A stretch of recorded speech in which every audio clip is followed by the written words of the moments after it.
किसान भाइयों, खरपतवार किसी भी फसल के लिए एक बड़ी समस्या है। खरपतवार नियंत्रण किसानों के लिए एक बड़ी चुनौती भी है। खरपतवार किसानों की आय को भी प्रभावित करती है और अभी इन दिनों रबी की मुख्य फसल गेहूं की बुआई भी हो रही है और गेहूं में खरपतवार तेजी से वृद्धि करते हैं, जो मुख्य फसल गेहूं के साथ प्रतिस्पर्धा करते हैं, जिसका उत्पादन पर सीधा असर पड़ता है।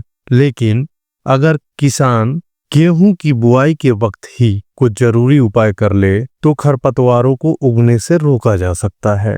देखिए किसान भाइयों, खरपतवार पौधों के साथ प्रतिस्पर्धा करते हैं, खास करके गेहूं के पौधों के साथ, जिससे पौधों को जो मिलने वाला पोषण होता है, पानी होता है और प्रकाश होता है, ये भी प्रभावित होता है और पौधे की बढ़वार भी प्रभावित हो जाती है, जिससे उत्पादन में कम से कम 30% तक का असर पड़ता है। ऐसे में आपको बुआई के वक्त ही खरपतवारनाशी का प्रयोग करना चाहिए। कौन सी खरपतवारनाशी का आपको प्रयोग करना है और कितनी मात्रा में करना है, इन सब के बारे में मैं आपको डिटेल में बताने वाला हूं।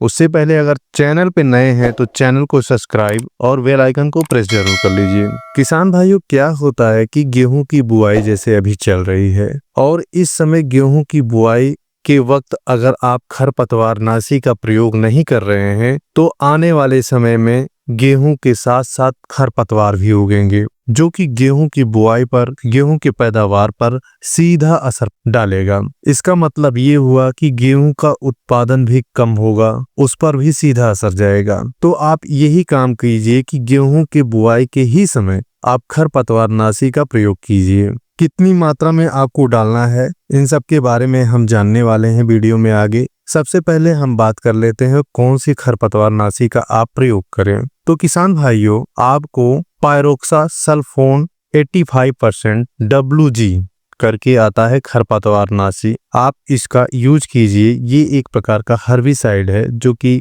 गेहूं के लिए बहुत ही ज्यादा अच्छा माना जाता है। ये भी ध्यान दीजिए, अगर आप गेहूं बो दिए हैं, कुछ खरपतवार जम भी गए हैं, तो पहली सिंचाई के वक्त ये जो खरपतवार जमे हैं ये खत्म हो जाएंगे।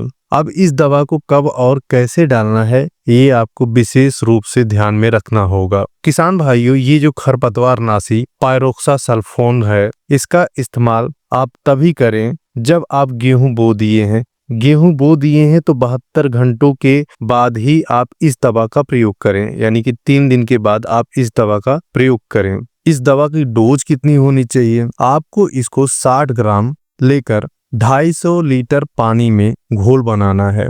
अच्छे से घोल बना लीजिए, उसके बाद इसका छिड़काव करना है। एक चीज का आपको विशेष ध्यान रखना है, ये जो खरपतवारनाशी होता है ये मिट्टी के ऊपर एक परत बना लेता है, जिसकी वजह से खरपतवार के बीज का जमाव नहीं हो पाता है और अगर कोई खरपतवार उग भी जा रहा है तो पहली सिंचाई के दौरान वह खुद मर जाता है। लेकिन जरूरी है कि मिट्टी के ऊपर बनी हुई परत टूटने न पाए। खरपतवारनाशी का छिड़काव करते समय आपको साइड की ओर चलना होगा या तो पीछे की ओर चलना होगा जब आप खरपतवारनाशी का छिड़काव करें। तो किसान भाइयों, ये आपको विशेष रूप से ध्यान देना होगा। उम्मीद करता हूँ आपको ये छोटी सी जानकारी पसंद आई होगी। अगर पसंद आई है तो वीडियो को लाइक और चैनल को सब्सक्राइब जरूर करें। मिलते हैं अगले वीडियो में, तब तक के लिए धन्यवाद और जय हिंद।